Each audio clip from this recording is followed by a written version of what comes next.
Assalamualaikum warahmatullahi wabarakatuh.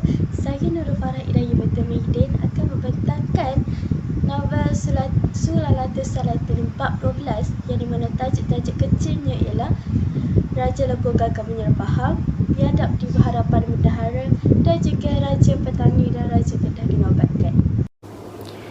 Manakala saya, Aisyah Dalilah binti Azam ingin membuat soal jawab yang bertajuk Kebesaran Melaka dan Kedatangan Peringgi dan Makhdum dipersenda muridnya.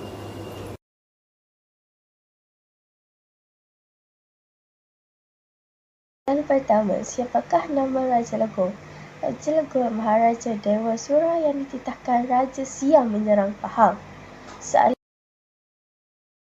siapakah yang dititahkan oleh Sultan Mahmud Shah untuk membantu Pahang? Iaitu Bendahara Seri Maharaja dan segala hulu balang, termasuklah Sang Setia, Sang Guna, Sang Naya dan Tun Biaji, Sang Jaya Pikrama dan Laksamana Khaja Hasan. Soalan episod Raja Legor gagal menyerang Pahang, Angkatan Raja Legor ditewaskan oleh Angkatan Pahang dan Melaka.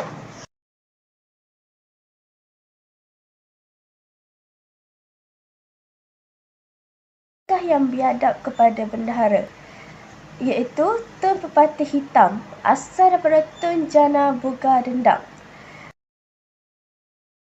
Siapakah anak Tun Pepatih Hitam? Anak Tun Pepatih Hitam ialah Tun Hussein. Apakah punca Tun Pepatih Hitam biadab? Hal ini kerana dia berbicara dengan seorang dagang di hadapan Bendahara Seri Maharaja.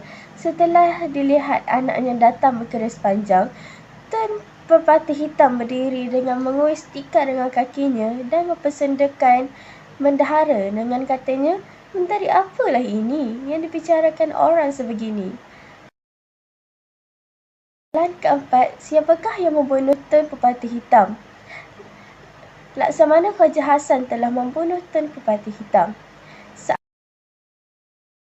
Manakah dengan nasib Tun Hussein? Tun Hussein mati dibunuh orang.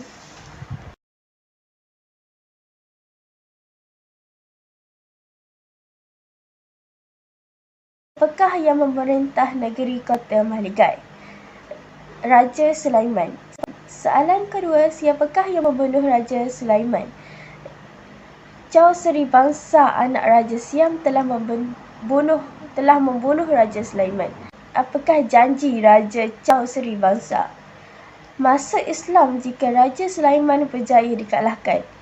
Soalan keempat, ceritakan asal-usul negeri Patani. Asal-usul negeri Patani berasal pada ada seorang nelayan yang tinggal di negeri laut. Namanya Pak Tani. Chao Seri Bangsa berkenan tempat itu dijadikan negeri dan dinamakan Petani mengikut nama nelayan tersebut. Soalan kelima, siapakah yang diutus ke Melaka untuk dapatkan perkenan nobatkan Chao Seri Bangsa sebagai Raja Petani? Okun Pola menterinya. Kebesaran Melaka dan Kedatangan Peringgi. Soalan yang pertama adalah dari mana datangnya kapal Peringgi? Kapal Peringgi datang daripada Goa, India.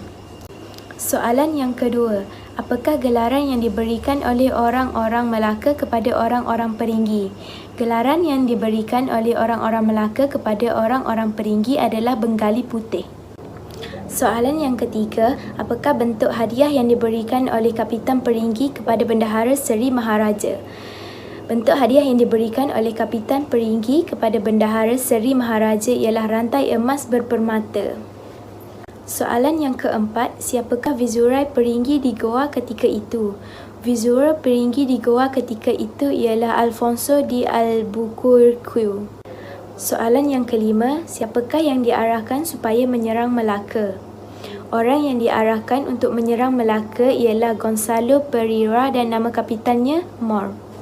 Soalan keenam, siapakah Ketua Angkatan Perang Melaka menghadapi Angkatan Peringgi? Ketua Angkatan Perang Melaka menghadapi Angkatan Peringgi ialah Tun Hasan Temenggong sebagai panglimanya. Makhdum dipersenda muridnya.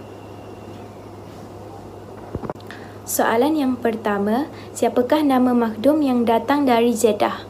Nama makhdum yang datang dari Jeddah ialah Maulana Sadar Jahan. Soalan yang kedua, siapakah yang berguru dengan makhdum Sadar Jahan? Orang yang berguru dengan makhdum Sadar Jahan ialah Sultan Mahmud Shah, puteranya Raja Ahmad, Bendahara Seri Maharaja dan lain-lain pembesar Melaka.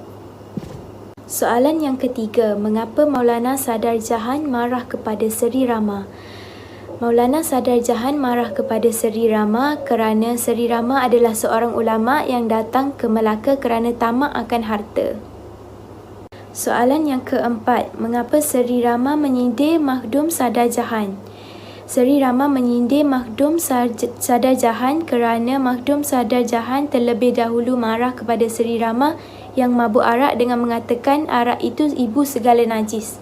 Soalan yang kelima, siapakah Tun Mai Ulat Bulu? Tun Mai Ulat Bulu ialah nama asalnya Tun Muhyiddin, anak Tun Zainal Abidin dan cucu kepada Bendahara Paduka Raja. Soalan yang keenam, mengapakah dia digelar Tun Mai Ulat Bulu? Dia digelar sebagai Tun Mai Ulat Bulu kerana tubuhnya yang berbulu. Soalan yang ketujuh, mengapa Tun Mai Ulat Bulu dimarahi oleh gurunya makhdum Sadar Jahan? Tun Mai Ulat Bulu dimarahi oleh gurunya makhdum Sadar Jahan kerana lidahnya amat keras dan suka menyebut kata-kata Arab dengan betul. Soalan yang ke-8, apakah reaksi Tun Mai Ulat Bulu? Reaksi Tun Mai Ulat Bulu malu lalu mencabar makhdum Sadar Jahan supaya menyebut beberapa perkataan dalam bahasa Melayu seperti kucing, kucing, niru, niru dan kata kunyit, kunyit. Soalan yang ke-9, mengapakah pula makhdum Sadar Jahan marah kepada Tun Mai Ulat Bulu?